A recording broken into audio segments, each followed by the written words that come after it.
And a pleasant good evening. We say hello from inside our Spurs Live studios. I'm Dan Weiss. Great to have you with us here on this Tuesday evening. Let's take a look at what's coming up on this edition of Spurs Live as we count you down to tip off tonight. Boy, the Spurs, when they are at their best, they are sharing the rock. We've known that for so many years when it comes to the beautiful game. Keldon Johnson's been phenomenal coming off the bench since the All-Star game. Spurs have been led all season by their veteran voices. And we'll take a look at the road ahead, including the end of the rodeo road trip and the final 27 games of the regular season for the Silver and Black. And we check in for the first time this evening courtside of the Smoothie King Center with a very well-fed, I'm sure, Sean Elliott after spending the last 72 hours in New Orleans.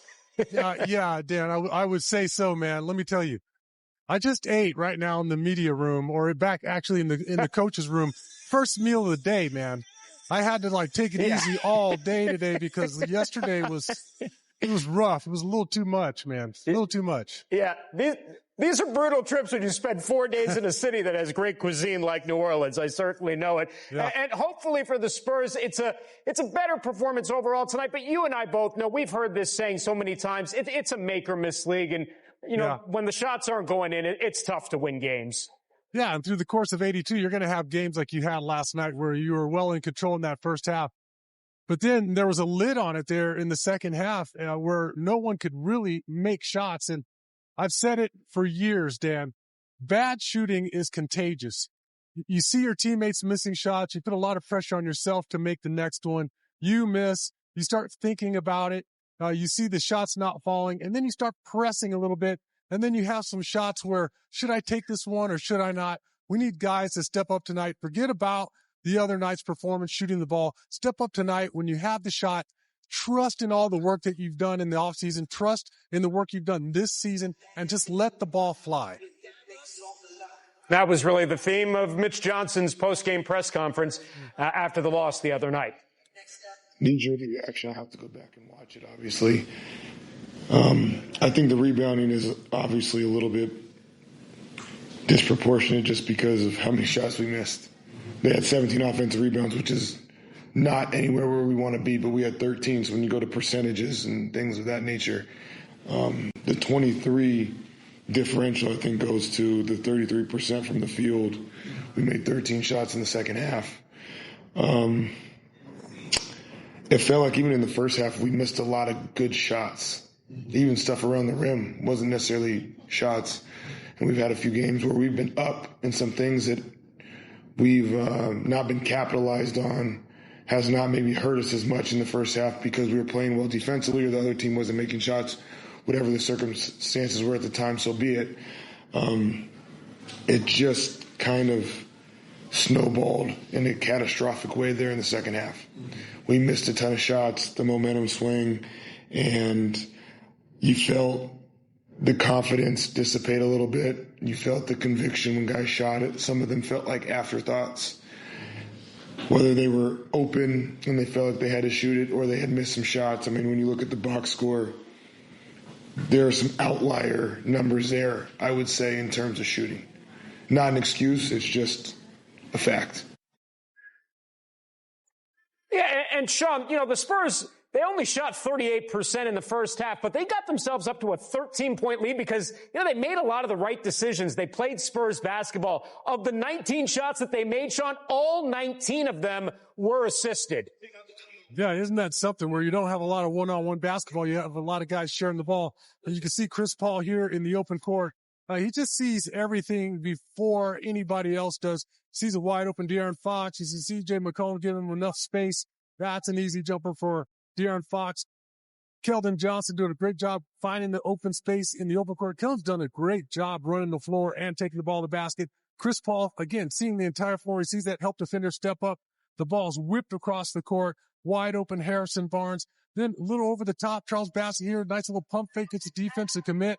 Then he throws it down with authority. Then our guys, again, sharing the ball underneath, finding Keldon for a wide open three ball. So, yeah, our guys are always looking for one another. That wasn't the problem the other night. The other night was just stepping up and shooting the ball with conviction, not shooting it like it was an afterthought. Should I take this one near? Should I pass it? I got to make this shot. That kind of mentality can't creep into our shooters tonight.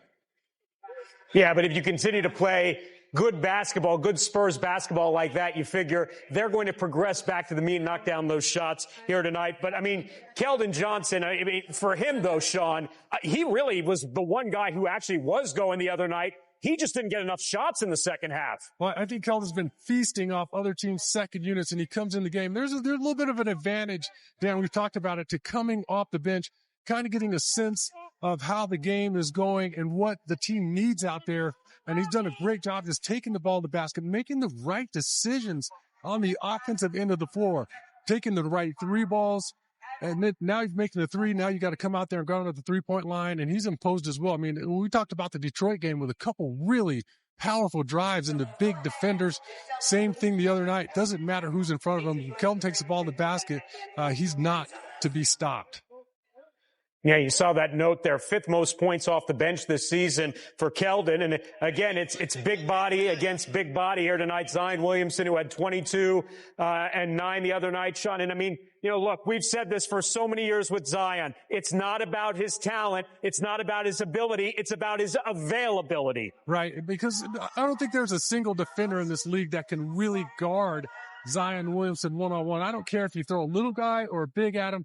He's just too strong. He's too powerful. He gets a full head of steam there. Now, that should have been a little bit of a help and a bump on Zion Williamson from the help defender, but he's just so strong, so powerful. If he catches the ball in the low block, you have to come with help, and he does a great job of seeing the floor and passing the ball out. So he's just a nightmare in a one-on-one scenario.